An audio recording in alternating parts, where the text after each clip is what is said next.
Es tremenda la situación que se está viviendo hoy a nivel mundial. Hay una tensión porque es algo que involucra a todo el planeta, a todos los seres humanos. Pero hay algo bien interesante que a nosotros se nos olvida. Y es que nosotros tenemos un armamento superior a cualquier misil.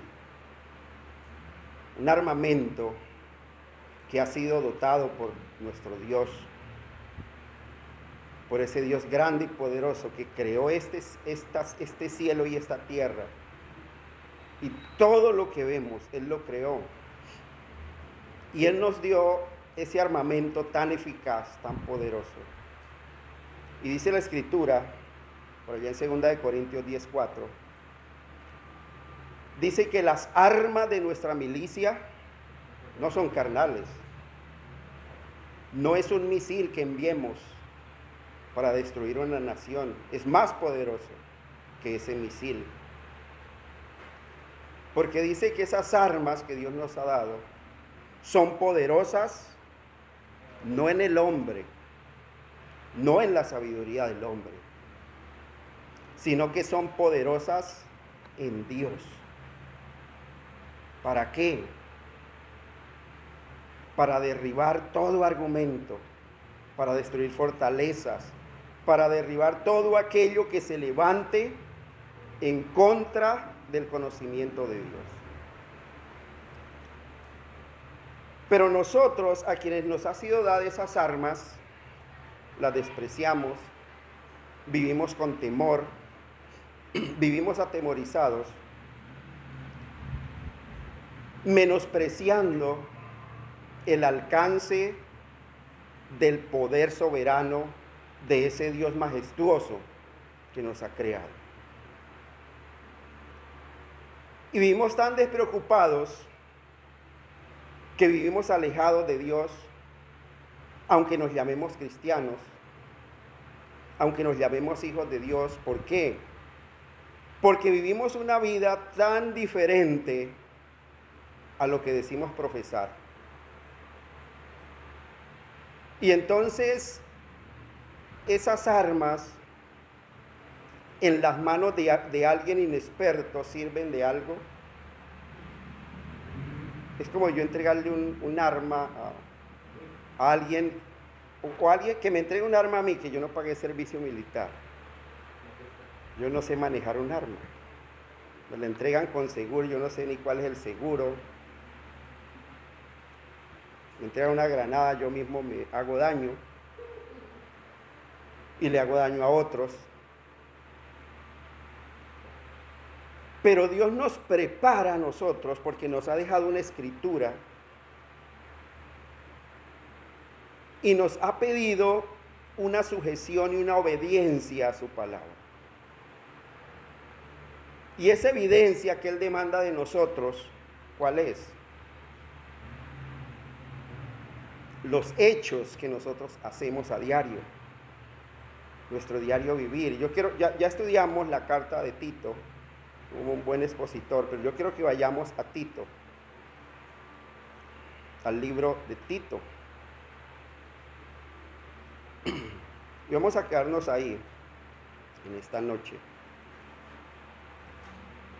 Y vamos a ir a Tito, capítulo 1.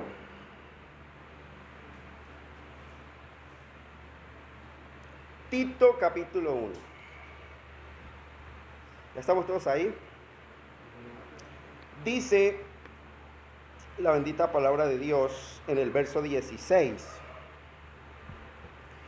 Dice: profesan conocer a Dios, pero con los hechos lo niegan, siendo abominables y rebeldes, réprobos en cuanto a toda buena obra.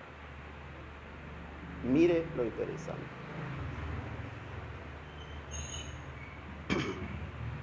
Esta carta, gracias, fue escrita a qué iglesia, si se acuerdan.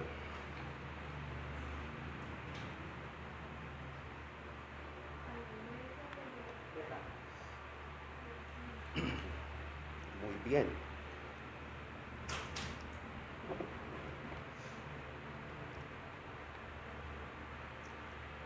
Y lo más interesante es que la mayoría del pueblo cristiano somos cristianos profesantes. Nosotros vivimos en un país que todavía tiene cierto temor de Dios, aunque no tiene un conocimiento escritural de Dios, pero dice tener un conocimiento de Dios. Y vemos cómo niegan ese conocimiento,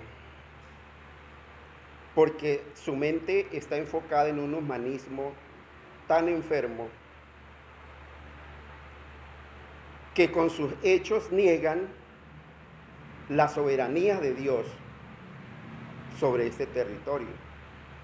Bueno, y eso es de entender, porque esas personas están preparadas en todo, menos en la voluntad de Dios, en el conocimiento del carácter de Dios, del carácter santo de Dios y su voluntad.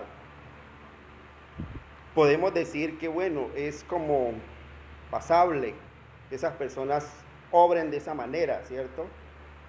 Aunque digan tener un cierto temor de Dios. Pero lo que no es perdonable es que una persona que se diga ser cristiano y que asista a una congregación solamente sea cristiano en el momento del culto de la reunión, en el momento de congregarse, y que venga aquí a la iglesia y tenga una apariencia de piedad, que por fuera no está esa apariencia de piedad, que por fuera nadie sabe que es un cristiano. ¿Por qué? ¿Qué dice la Escritura? Empezamos desde el inicio. Si nosotros vamos a los mandamientos de la ley de Dios, Éxodo 20:12, que es el primer mandamiento con promesa, ¿qué dice la Escritura? Honra a tu padre y a tu madre, para que tus días se alarguen en la tierra que Jehová tu Dios te da. Y vemos nosotros, no hablemos de la gente de afuera, no hablemos del incrédulo, nomás en la congregación, cuánta irreverencia hay contra nuestros padres.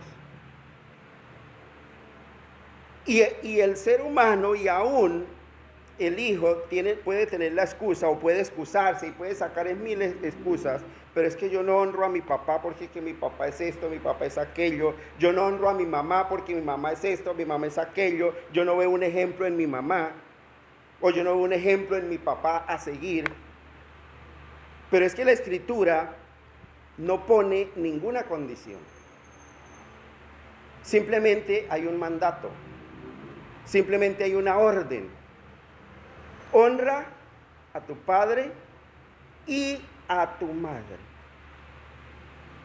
a los dos. No, pero es que yo honro a mi padre, a mi mamá no, porque mi mamá es, no, honra a tu padre y a tu madre. Ahí hay una unión bien interesante. Ahí no dice honra a tu padre o a tu madre, como dice en otros mandamientos, como dice en otras lecturas de la Escritura, como por ejemplo en Levítico 29, dice: el que maldiga a su padre o a su madre. Ahí no dice el que maldiga a su padre y a su madre.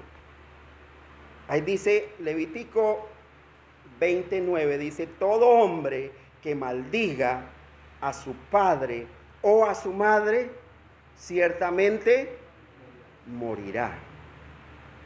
Su sangre será sobre él. O sea que él es el único responsable. Fíjese la diferencia. En uno dice honra a tu padre y a tu madre, porque es a los dos. En esta orden que dice acá, en esta amonestación que Dios dice acá, dice: todo hombre que maldiga a su padre o a su madre. O sea que cuando yo no honro a uno, con uno que no honre, ya es suficiente para recibir el castigo. Ahí no dice el que maldiga a su padre y a su madre. Porque si dijera de esa manera, es que yo maldije solo a mi padre, me falta a mi madre, maldecir a mi madre para completar el pecado completo y recibir el castigo que viene de Dios. No.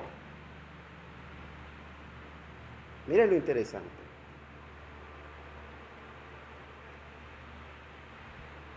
Cuando Dios da esa determinación,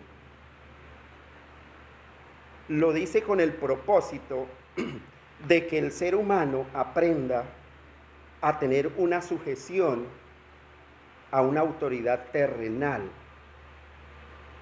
partiendo desde aquí de la tierra, que es una semejanza a la autoridad celestial. Yo honro a mi padre y a mi madre, estoy honrando ¿a quién? A Dios, que fue el que me dio esa ordenanza. Pero si yo hago caso omiso de este mandato, de esta orden de Dios, ¿estoy creciendo en santidad delante de Dios? Dios va a poner sus ojos sobre mí, que soy fiel. En primer lugar, no soy fiel, porque dice la Escritura que los ojos de Dios están puestos sobre ¿quiénes? Sobre los fieles de la tierra. Y sus oídos atentos ¿a qué?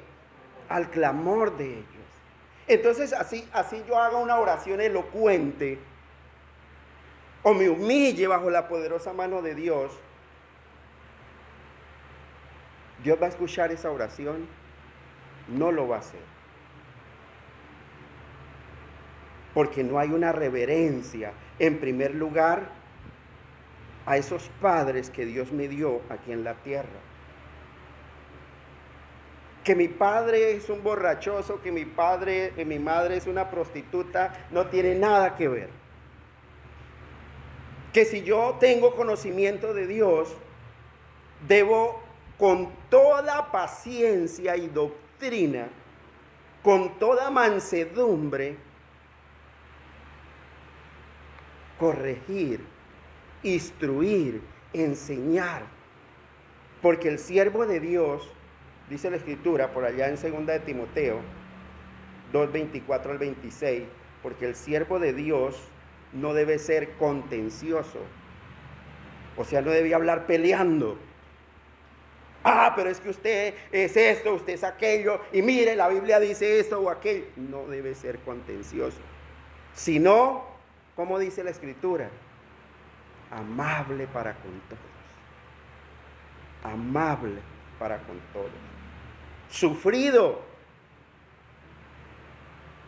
Dios no nos ha enviado, y el ministerio que Dios nos ha enviado no es a vivir en una dicha ficticia,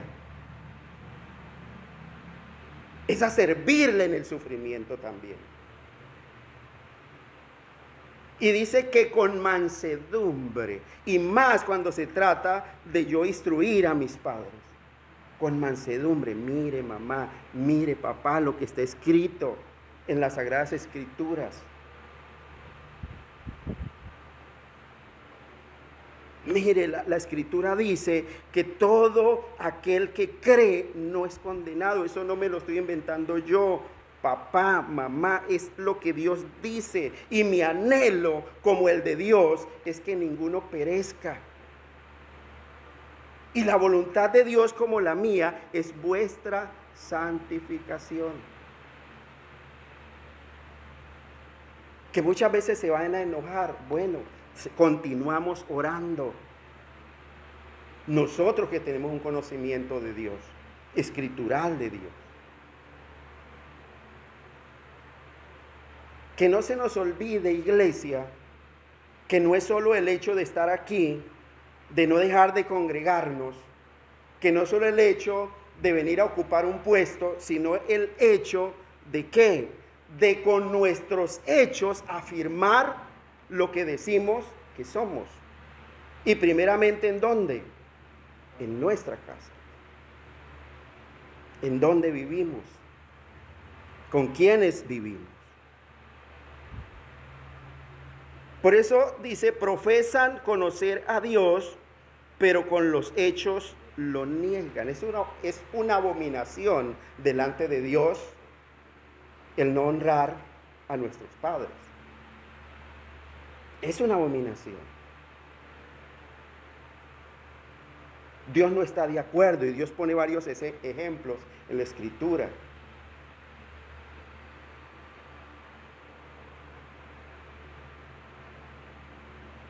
Tantas cosas que nosotros hacemos creyendo que porque la sociedad lo aprueba, Dios también lo ve con buenos ojos.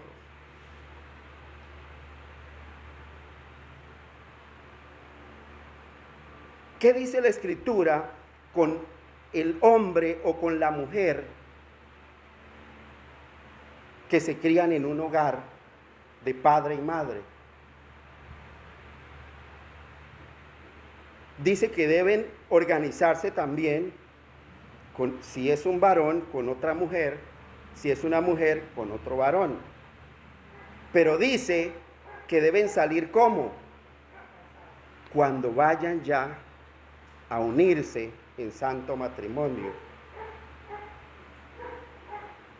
El hombre sabe que, dice Génesis 1:27, y creó Dios al hombre a su imagen, a imagen de Dios lo creó, varón y hembra los creó en primer lugar.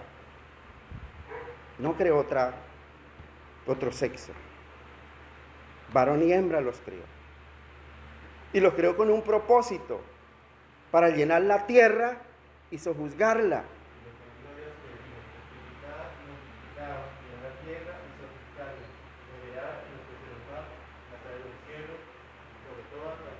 Ese es el propósito. ¿Será que un hombre con un hombre puede llenar la tierra reproduciéndose? Una mujer con una mujer no lo pueden hacer. Y Génesis 2:24 dice, por tanto, dejará el hombre a su padre y a su madre, y se unirá ¿a quién?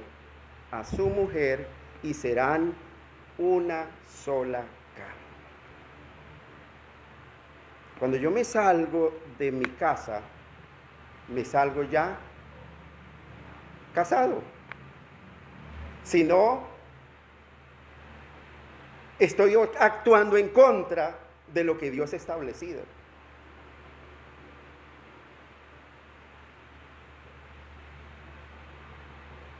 Si lo hago de otra forma, estoy en contra de lo que Dios ha establecido para el ser humano, para el hombre. Y estoy en desobediencia. Puedo buscarle las justificaciones que quiera. Puedo incluso buscar en la Escritura una justificación, una autojustificación para justificar lo que hago o lo que estoy haciendo. Pero no la va a ver.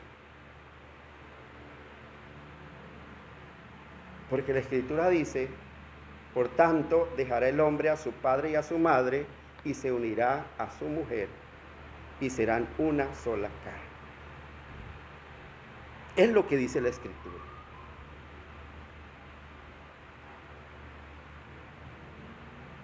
Ahora, tampoco la Escritura habla algo bien interesante que Dios habla de nosotros como sus hijos. Es que Dios demanda santidad en nosotros. Y dice la Escritura en Romanos capítulo 12, versículo 2, yo creo que vayamos allá un momento, y me ayuden a leer porque es que mi visión me falla a estas horas de la noche. Romanos 12, 1 y 2. Y lo lean fuerte, por favor, es que lo tengan. Así que, hermanos, os ruego por la misericordia de Dios que presentéis vuestros cuerpos en sacrificio vivo, santo, agradable a Dios, que es vuestro culto nacional. No os conforméis a este siglo, sino transformaos por medio de la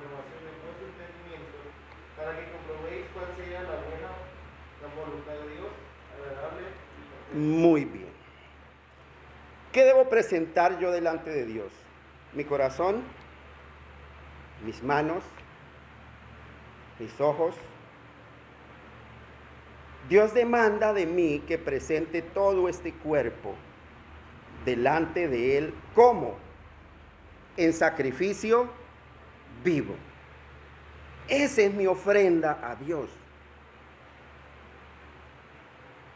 ¿Cómo voy yo a presentar este cuerpo en sacrificio vivo si ando en carnalidad, teniendo relaciones con el uno, con el otro, con la una, con la otra, antes de casarme? La Biblia dice que este cuerpo es templo del Espíritu Santo de Dios y que debo honrar a Dios con este cuerpo. Que este cuerpo no es mío, este cuerpo fue comprado por precio. Pero hoy en día nosotros vemos, y la sociedad lo aprueba, y eso es normal para la sociedad, que los jóvenes se ennovian, y ya cuando se ennovian es porque ya llevan un buen tiempo de estar viviendo juntos. No hay ese respeto que Dios demanda. No hay esa integridad, no se busca ese honrar a Dios con lo que decimos ser. Nosotros profesamos conocer a Dios, pero ¿qué estamos haciendo? Lo estamos negando con lo que estamos haciendo. Porque son hechos que aunque la sociedad los apruebe, Dios no los aprueba. Y es seña, solo es una muestra y una evidencia de que en nuestro corazón no hay un buen tesoro. Y entonces, ¿qué hay en ese corazón? Dice Marcos capítulo 7, versículo 21. Que de dentro del corazón del hombre no regenerado, ¿qué salen? Primero, los malos pensamientos. Un corazón vacío, ¿en qué se ocupa? Divaga su mente y empieza a divagar y a pensar, pero no en cosas buenas. ¿Y esos malos pensamientos a qué lo llevan? ¿Qué continúa diciendo? Al adulterio. Si es un hombre casado, oiga, pero yo tantos años solo con mi esposa, no, yo, Señor, y incluso, pues, oiga, Señor, mire, no, denme una oportunidad, una canita al aire, Señor. ¿Por qué? Porque puede ser un siervo perezoso que no quiera llenar su corazón de la abundancia de la palabra de Dios. Y entonces tiene un corazón vacío, hueco, donde le da cabida a todos esos malos pensamientos. Y vienen los adulterios, y si es soltero, vienen las fornicaciones, porque no hay un temor de Dios. ¿Y por qué no hay un temor de Dios? Porque no hay un conocimiento de Dios. Porque el pueblo de Dios no conoce a Dios, aunque escuche la palabra de Dios que amonesta a vivir una vida santa y sin mancha delante de Él, no hay temor. Le temen más al mundo y le temen más a la reprensión del mundo. ¿Por qué? Un joven dice, no, es que yo sé hacer las cosas, yo me cuido, porque, uy, no, ¿qué tal una enfermedad venérea? Yo, si tengo relaciones, yo uso preservativos, yo me cuido, yo uso esto y lo otro, yo voy constantemente al médico. Y hay un temor de lo que el mundo le pueda hacer a consecuencia de su propia desobediencia. pero no hay un temor de Dios. ¿Se acuerdan lo que dice Habacuc 3:2? Dice Habacuc 3:2, oh Jehová, he oído tu palabra y temí. Mire, ahí está registrado el corazón y el carácter de un verdadero hijo de Dios. Cuando escucha una amonestación de la palabra de Dios, ¿qué hace? Teme. Teme y se aparta. El simple profesante escucha la amonestación y dice, Dios sabe que yo estoy en mi plena juventud y tengo que vivir la vida, tengo que vivir mi vida y darle rienda suelta a mis emociones. Dios sabe. Y empieza a justificarse, a autojustificarse. Y encuentra un apoyo, ¿en quién? En la sociedad corrupta que tiene el mismo pensamiento que él. Y va y toma consejo, no de Dios ni de los que temen a Dios, sino de quién? De la sociedad, y de una sociedad aborrecedora de Dios, que le va a decir, no se deje lavar el cerebro, eso en esas iglesias son anticuados, eso no entienden que hoy las cosas son de otra forma. Eso era para el tiempo de antes. Llegar uno virgen al matrimonio, eso era para el tiempo de antes. Hoy no. Hoy debe uno conocer y mirar a ver cuál le sirve. Esta me sirve, esta no me sirve, este me sirve, este no me sirve. Y se desconoce por completo la voluntad de Dios para con sus hijos. Y no le importa a un hijo de Dios o a alguien que se dice ser hijo de Dios, no le importa si el compañero, la compañera o el novio, la novia que se consigue para casarse tenga temor de Dios o no, sea creyente o no. Desconocen por completo la voluntad de Dios para con nosotros. ¿Qué dice la Escritura por allá en 2 Corintios 6:14? ¿Sí se acuerdan qué dice la Escritura? 2 Corintios 6:14 dice, mire lo que dice. No os unáis en yugo desigual. ¿Con quiénes? Con los incrédulos. No os unáis en yugo desigual con los incrédulos. Es una orden de Dios, una súplica de Dios. Pero hoy en día a la gente no le importa eso. Alguien enviudece o se separa y algún creyente que se dice creyente, y lo que le interesa es conseguir otro u otra. No le importa que sea cristiano, que sea un vago, que sea un borrachoso, que tenga las creencias que tenga, no le importa eso. Pero Dios nos dice a nosotros, sus hijos, no os unáis en yugo desigual con los incrédulos.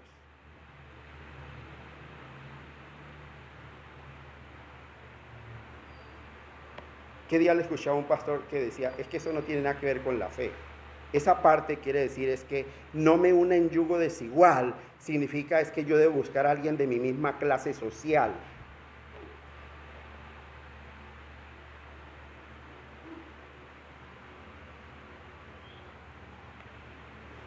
Pero no tiene nada que ver con lo que dice la Escritura. No os unáis en yugo desigual con los incrédulos. ¿Qué sigue? Porque ¿qué compañerismo tiene la justicia con la injusticia? ¿Y qué comunión la luz con las tinieblas?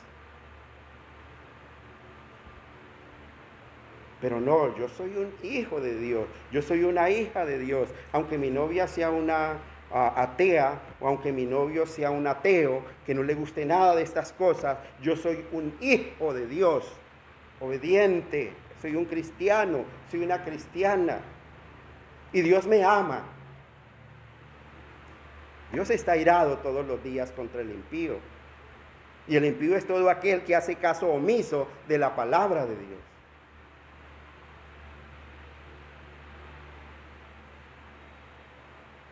Es una orden de Dios. Y debemos sujetarnos a lo que Dios ordena para nuestra vida. Porque tiene que ver con nuestra eternidad, esa sujeción a la autoridad. ¿Cómo podemos venir ante la presencia de un Dios santo a este lugar o en cualquier lugar en nuestro aposento, como dice la Escritura, cerrar la puerta y orar a un Padre que ve en lo secreto cuando con mis hechos por fuera estoy negando lo que digo que soy? Hay una muralla que me separa, porque hay un estorbo, porque estoy jugando con Dios.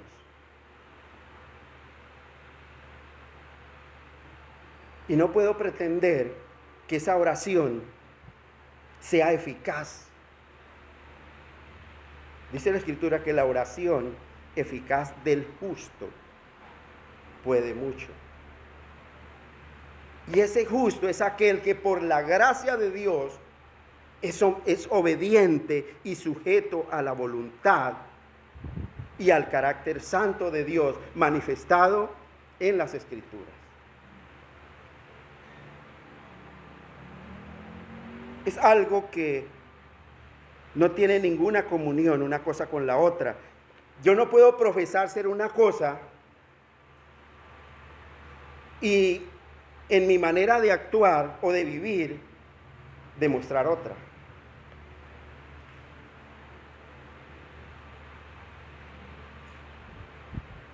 Yo no puedo decir que vivo feliz con mi esposa si en el momento que yo salgo también soy feliz con otras. Porque estoy diciendo una cosa y estoy haciendo otra totalmente diferente. Yo no puedo decir que confío en un Dios santo cuando realmente no confío en Él. Porque nunca tomo consejo de Él para mis decisiones. Mi consejo viene ¿de dónde? Del mundo. Y me aparto de Dios y de los que temen a Dios para buscar un consejo que agrade a mi oído, que agrade a mi manera humanista de pensar.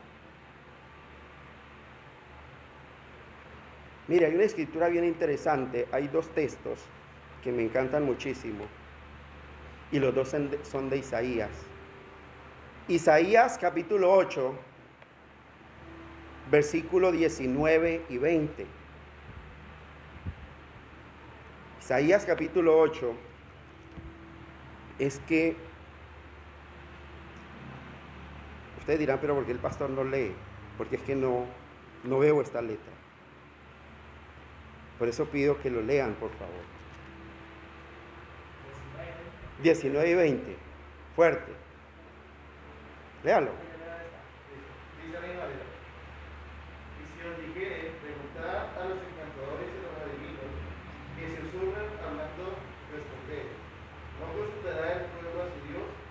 ¿Consultará a los muertos por los vivos? A la ley y al testimonio. Si no dijere conforme a esto, es porque no les ha parecido. Amén. Lea su versión, Puyo. La palabra de Dios para todos es: cuando la gente les diga, busquemos ayuda en los medios y adivinos, que susurran y emiten murmullos, ¿es que acaso no debe un pueblo consultar a sus dioses y pedir a los muertos en favor de los vivos? Vayan entonces a las enseñanzas y al testimonio. Y si lo que dicen los medios y los adivinos no concuerda con la enseñanza y el testimonio, ciertamente para ellos no habrá más ser. Muy bien, mire lo que dice la escritura, la Reina Valera. Cuando alguien está en problemas o tiene una situación, ¿qué es lo que el mundo le aconseja? Mire, yo conozco una persona que es tenaz para aconsejar. Y es más, él ya tiene como conocimiento de cosas sobrenaturales. O yo tengo un amigo que es un buen consejero y sabe que él tiene tal salón de belleza, es amaneradito, pero eso no importa. Y la Escritura está diciendo, mire, cuando alguien le diga eso, si usted es un hijo de Dios, ¿qué es lo que debe responder?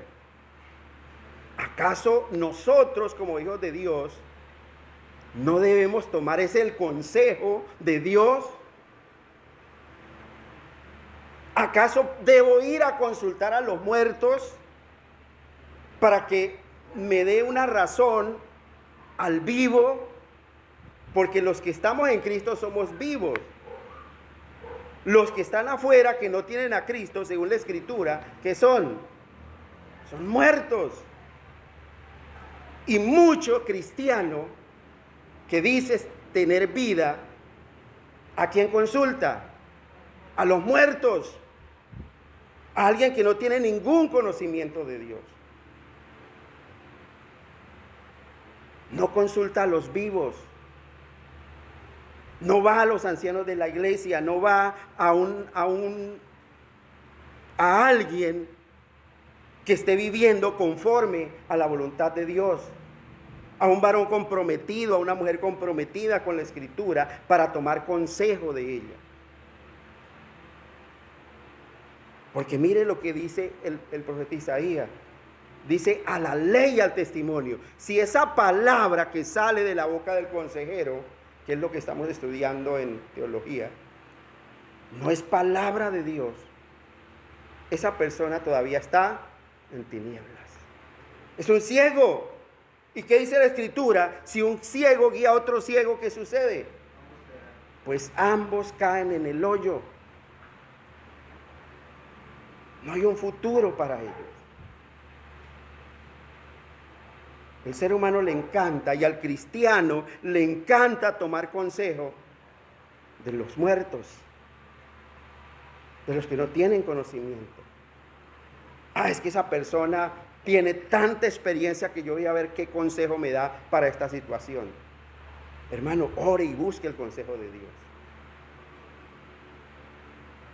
No añada más pecado a ese pecado de dudar de la toda suficiencia de Dios.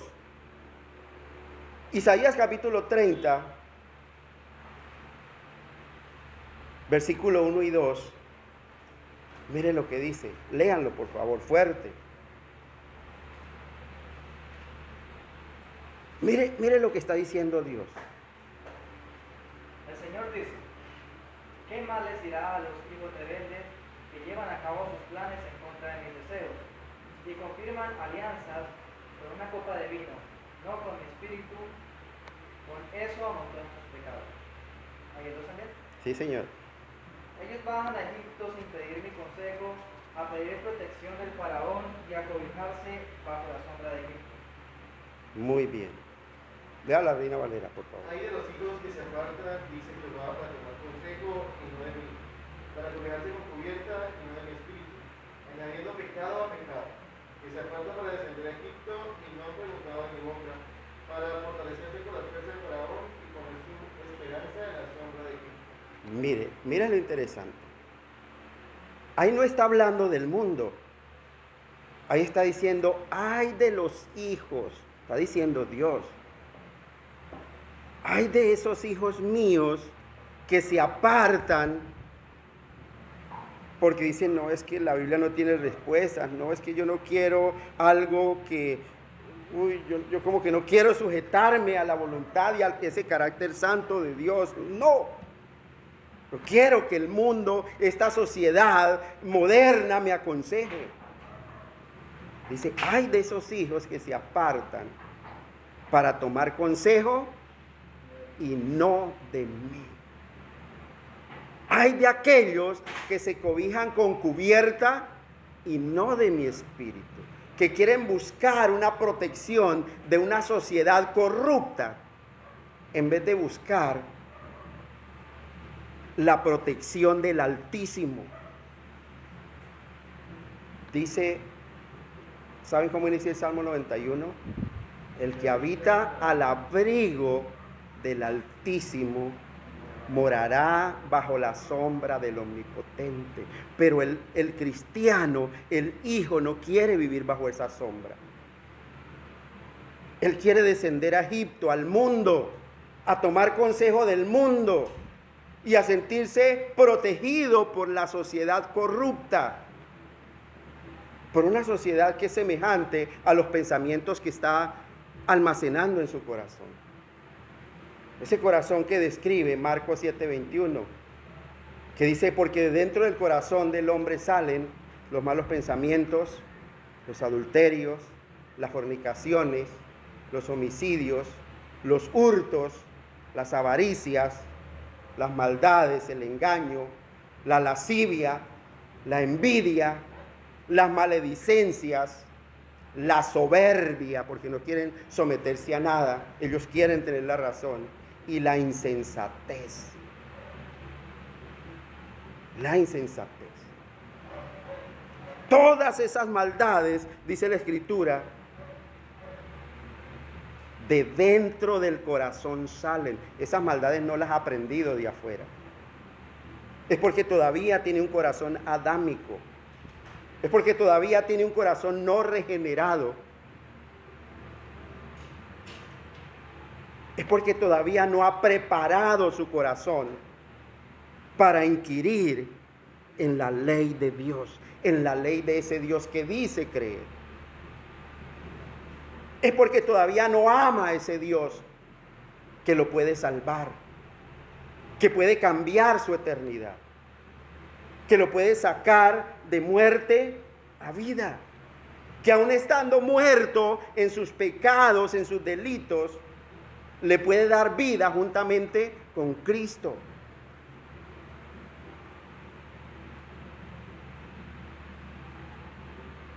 Es tiempo de nosotros analizarnos a nosotros mismos, examinarnos a nosotros mismos conforme a la Escritura. ¿Estoy honrando a Dios? ¿Estoy siendo realmente y estoy haciendo lo que profeso ser? Yo profeso ser un cristiano, pero realmente por fuera, con lo que hablo, con lo que digo, afirmo lo que digo ser. En mi comportamiento o en mi conducta, afirmo lo que digo ser. O estoy siendo abominable y rebelde y réprobo en cuanto a toda buena obra.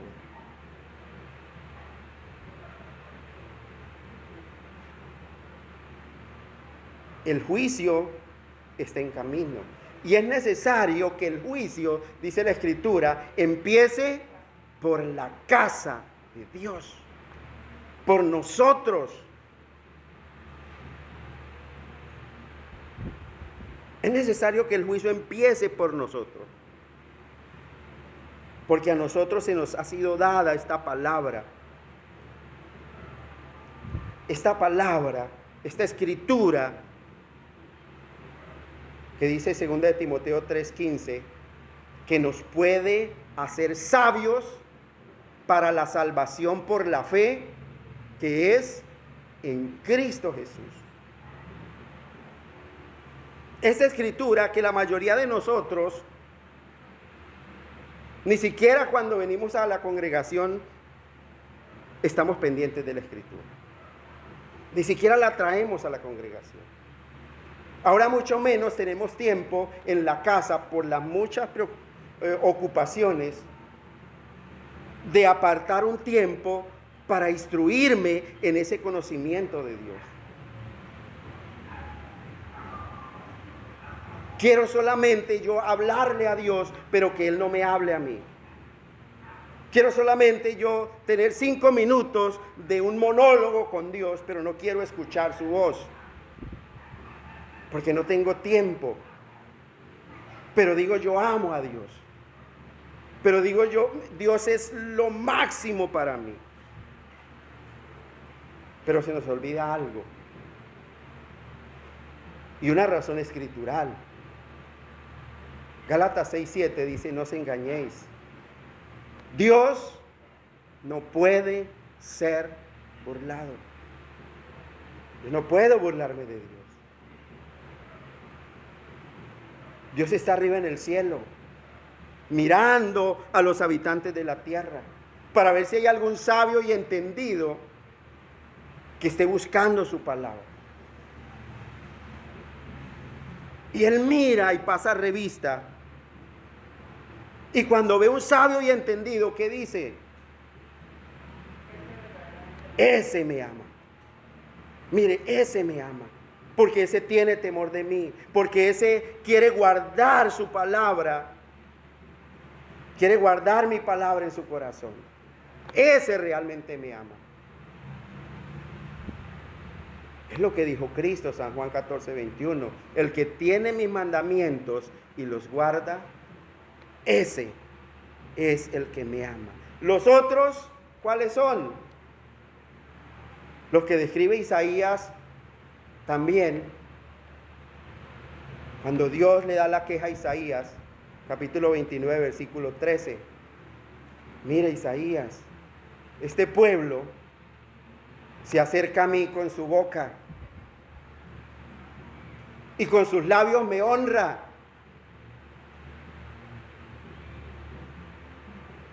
pero su corazón está lejos de mí.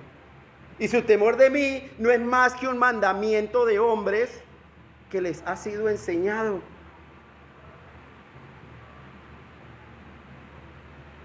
Algo, ay sí, yo le temo a Dios, sí, claro. Dios es todo para mí.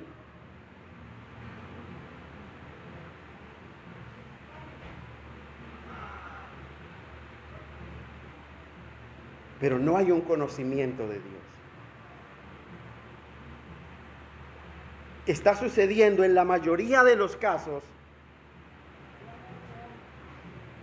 a la iglesia de hoy en día le está sucediendo lo que sucedió cuando Pablo estaba predicando en Atenas.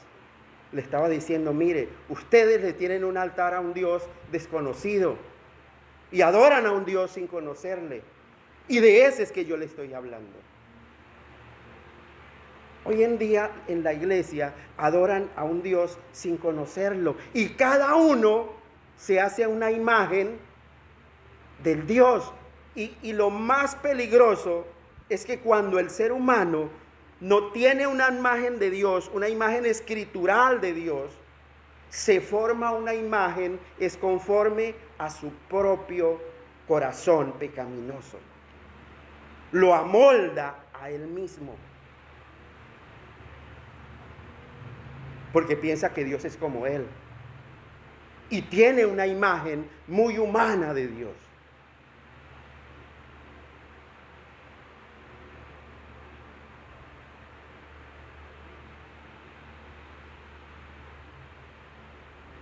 Cuando Dios le habla al salmista, le dice, mire, ustedes ciertamente piensan que yo soy como ustedes, pero no hay nada más lejos de la realidad. Yo no soy como ustedes.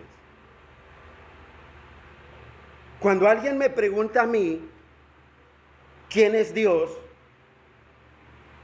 ¿Qué punto de referencia puedo dar yo de Dios? ¿Será que puedo comparar a Dios con algo para enseñar de Dios? ¿O puedo hacer una semejanza de Él? Si fuera así, cuando Dios por primera vez se le manifiesta a Moisés, le hubiera dicho, mire, yo soy como uno de los dioses de los egipcios. Mire, más o menos así, pero yo soy más poderoso que ellos. Pero Él no le dio ninguna descripción. ¿Qué le dijo? Yo soy el que soy. ¿Qué quiso decir? Como yo, no hay ninguno. No hay nadie semejante a mí. Yo soy el que soy. Y así dirás a los hijos de Israel.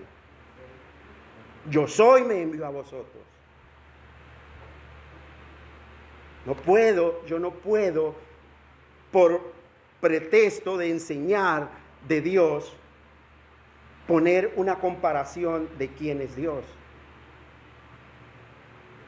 Si alguien quiere saber cómo es Dios, quién es Dios, la única descripción que yo puedo hacer es decirle, mire, si usted quiere saber quién es Dios, Él es siempre semejante y conforme a sí mismo. Y si quiere conocer más de Él, vaya a la Escritura. Vaya a la Escritura y descubra las grandezas de Dios, la grandeza de Dios. Porque solo allí puedo tener una imagen correcta de quién es Dios, del carácter santo de Dios, de la voluntad manifiesta de Dios para con nosotros sus hijos. No puedo tener un concepto humano de Dios. Eso sucede en todas las congregaciones.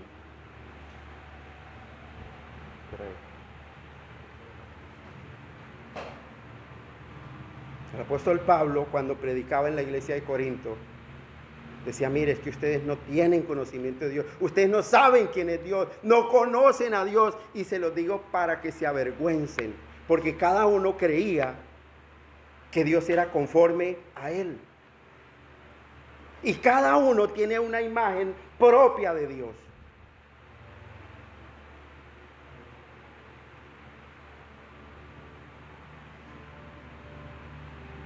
Dios demanda de nosotros que cada día estemos renovando nuestro entendimiento para que podamos comprender cuál sea la buena voluntad de Dios, que es agradable y perfecta. Pero eso solo lo puedo considerar y conocer a la luz de esta bendita palabra de Dios. Que haya una evidencia de que soy hijo. Que si escucho la palabra de Dios, temo. Temo a aquel que tiene el poder de destruir mi cuerpo y mi alma en el infierno. A ese debo temer. No al hombre, no al mundo.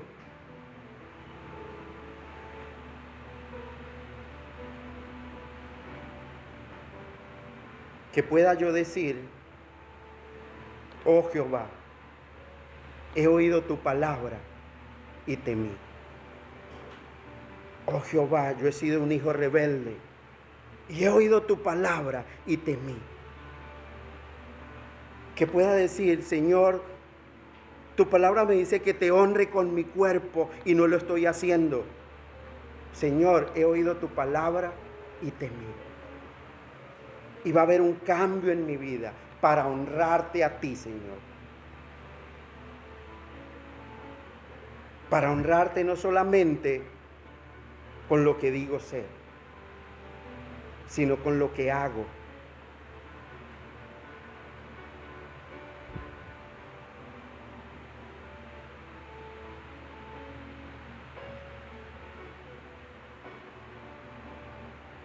Tantas cosas en las que estamos fallando nosotros como hijos de Dios. Porque no hay un concepto verdadero de quién es Dios y de qué es lo que Dios demanda de nosotros. Y por eso nuestras oraciones, en la mayoría de los casos, no son escuchadas.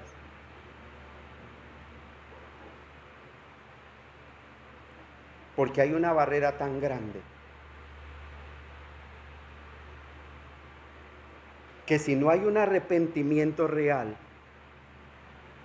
esa barrera continúa ahí. Y solo Cristo, con el poder de su palabra, puede transformar nuestros corazones. Algo que debemos hacer nosotros como iglesia, personalmente, en cada hogar, en nuestras casas, es orar por nuestros hermanos en la fe. Es orar de la manera que el apóstol Pablo oraba por la iglesia de Tesalónica. Qué bueno que nosotros oráramos de esta manera, como dice Primera de Tesalonicenses, capítulo 1, versículos 11 y 12. ¿Qué dice Primera de Tesalonicenses, capítulo 1, versículos 11 y 12? Segunda de Tesalonicenses, sí. Léalo, por favor. Reina Valera. Dice, por lo cual, asimismo oramos siempre por vosotros, para que nuestro Dios nos tenga por dignos de su llamamiento y cumpla todo propósito de bondad y toda obra de fe con su poder, para que el nombre de nuestro Señor Jesucristo sea glorificado en vosotros y vosotros en él, por la gracia de nuestro Dios y del Señor Jesucristo. Mire lo interesante. Mire cómo ora esa oración tan hermosa del apóstol Pablo por la congregación. Dice, por lo cual asimismo oramos siempre por vosotros. Pero ¿por qué? ¿Cuál era el propósito? ¿Para que sean prosperados? No. ¿Para que sean sanados? No. ¿Para que tengan un hogar bonito? No. ¿Por qué no? Porque esas son añadiduras. Dice, para que el Señor, para que nuestro Dios os tenga por dignos de su llamamiento. Esa es la oración. Para que nuestro Dios nos tenga por dignos de su llamamiento y cumpla todo propósito de bondad y toda obra de fe con su poder. Porque su poder es mayor que nuestra terquedad. Porque su poder es mayor que nuestra debilidad. Porque su poder es mayor que nuestra soberbia. Y solamente cuando el Señor cumpla ese propósito de bondad y esa obra de fe con su poder, entonces el nombre de nuestro Señor Jesucristo puede ser glorificado en nosotros y nosotros en Él. Solo por la gracia de nuestro Dios. Mire lo interesante. Qué bueno que nosotros memorizáramos ese texto y oráramos de esa forma por esta congregación. Que Dios nos tenga por dignos de su llamamiento. Que no sigamos tratando de engañar a Dios. Que nos presentemos delante de Él. Que podamos levantar manos limpias, sin ira ni contienda. Que podamos humillarnos bajo la poderosa mano de Dios, reconociendo nuestro pecado, reconociendo nuestra maldad, reconociendo nuestra falta de fe, nuestra falta de compromiso con Dios. Orar por todos los santos, orar por todos nosotros, para que Dios nos tenga por dignos de su llamamiento y cumpla todo propósito de bondad y toda obra de fe con su poder, para que el nombre de nuestro Señor Jesucristo sea glorificado en vosotros y vosotros en Él, por la gracia de nuestro Dios y del Señor Jesucristo. Padre, te damos gracias en esta noche. Te damos gracias, buen Señor, porque nos permite, Señor, escuchar tu palabra. Porque nos permite, Señor, saber si realmente somos tus hijos. Bien dice tu palabra, el que es de Dios, la palabra de Dios oye. Y podemos decir, como dijo el profeta Habacuc, oh Jehová, he oído tu palabra y temí. Oh Jehová, aviva tu obra en medio de los tiempos, y en medio de los tiempos hazla conocer.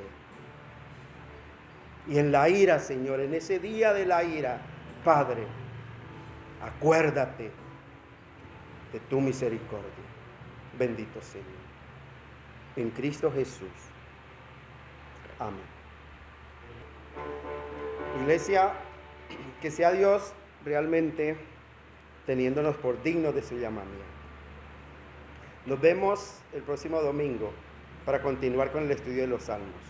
Que Dios los continúe bendiciendo grande y grandemente.